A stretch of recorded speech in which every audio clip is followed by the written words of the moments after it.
आज जैसे ही सवेरे उठी तो मेरा मन बन गया था कि मैंने सोचा आज मैं अपने किचन की सफाई करके रहूँगी। रोज़ सोचती हूँ सफाई करूँगी करूँगी, फिर एकदम आलस जैसा आता है तो नहीं कर पाती हूँ। तो आज मैंने एकदम मन बना लिया है। तो सभी को प्यार प्याला नमस्कार। तो सभी स्वस्थ होंगे, मस्त होंगे, अपने अपने काम में व्यस्त होंगे।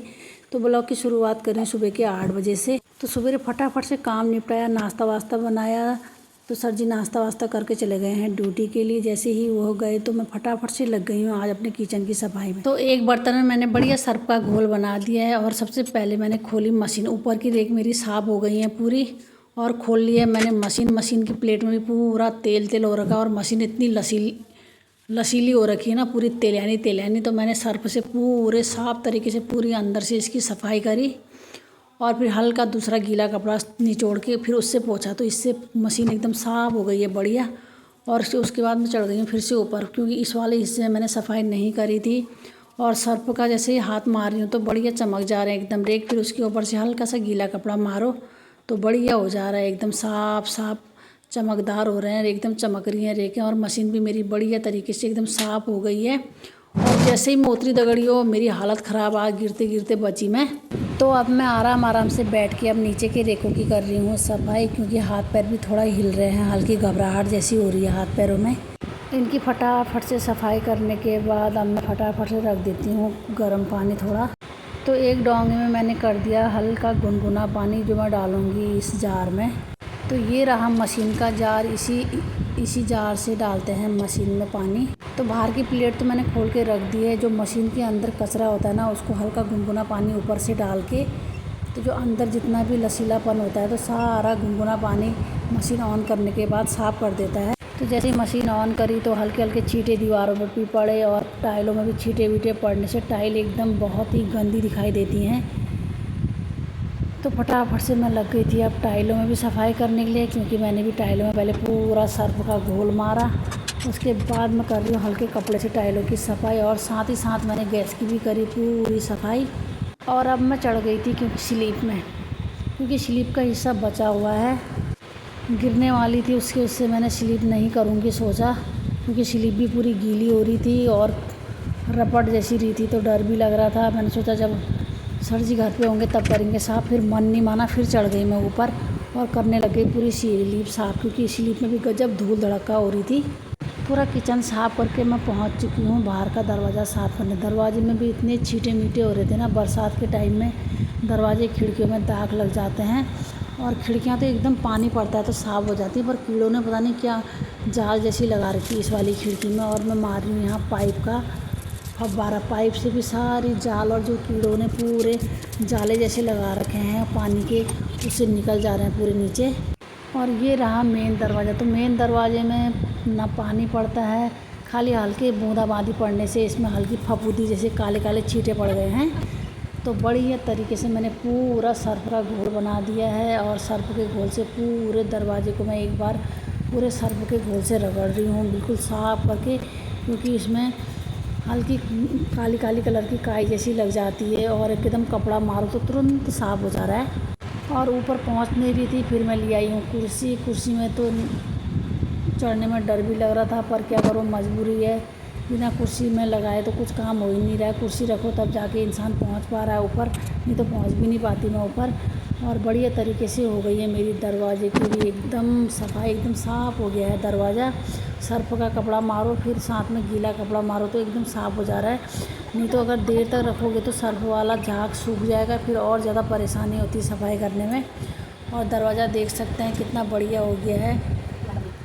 और इतने में पहुंच चुकी थी मेरी सास जैसे ही घर पे आई तो मैंने फटाफट से उनके लिए नाश्ता बनाया। नाश्ते में बनाए गर्मा गर्म चावल के पराठे और साथ में बनाई मैगी, क्योंकि मैगी बहुत ज़्यादा पसंद है मेरी सास को। और घर पे तो आई नहीं वो, वहाँ से बाहर से ही बोले मीना मैं वहाँ जा रही हूँ, वहाँ बैठने जा रही हूँ करके। अब मैं जा रही हूँ उनको बुलाने। और यहाँ पे जेठिया और मेरी सास दोनों आपस में बैठ के गपशप मार रहे थे और मेरी सास ने यहाँ बैठ के खाया अमरूद, क्योंकि जेठियालों के बहुत ज़्यादा अमरूद लगे हुए हैं और आजकल कीड़े भी पड़ जा रहे हैं अमरूद में। और ये सारे छिलके मेरी सास ने उठा के डाल दिए हैं बाल्टी में, क्योंकि बाल्टी में है खुलानी। और यहाँ पे आती है आजकल रोज़ एक गाय आती है उसी गाय को दे देते हैं ये पूरा खुलानी। और डाल दिया है मैंने अपनी सास के लिए खाना, 1 कटोरी दही, मैगी और ये है चावल के गर्मा गर्म पराठे। सास को खाना देने के बाद मैं चली गई थी नहाने, क्योंकि मैंने नहाया नहीं था आज। और नहाने धोने के बाद फटाफट से मैंने एक तरफ दाल एक तरफ भात चढ़ा दिया है। और दाल चने की रखी है आज, क्योंकि सर जी के भी आने का टाइम हो गया है। बहुत टाइम हो गया आज सुबह से काम करते करते, टाइम का पता ही नहीं चला। और ये देखिए मैंने लगा रखी थी मट्ठा भी बनके मेरी रेडी हो चुकी है। और इतनी थकाई लग गई है ना आज सुबह से, क्या बताऊँ। सुबह से लगी हूँ, 1 मिनट बैठी भी नहीं आज।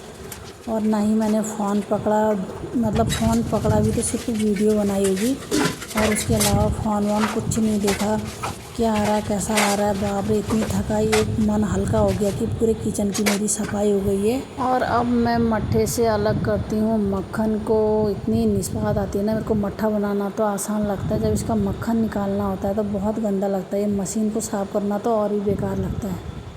पहले के ज़माने में फिरके होते थे, उनमें तो बड़ी आफत आती थी, जो उनमें हल्के हल्के वो होते थे उसके नट्टे जैसे, तो उनमें से तो मक्खन निकालना भी बड़ा मुश्किल होता था। तब भी आजकल बहुत आसान हो गया है पहले की अपेक्षा। और साथ साथ ही मेरे खाने में भी लग गई है सीटी।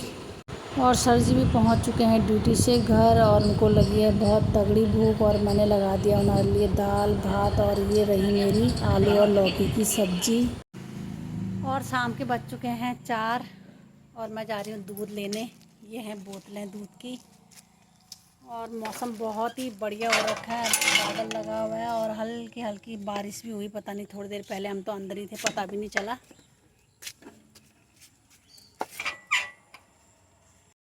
तो ये देखिए कितना अच्छा मौसम हो रखा है, पूरे बादल से घिरा हुआ है आसमान ये।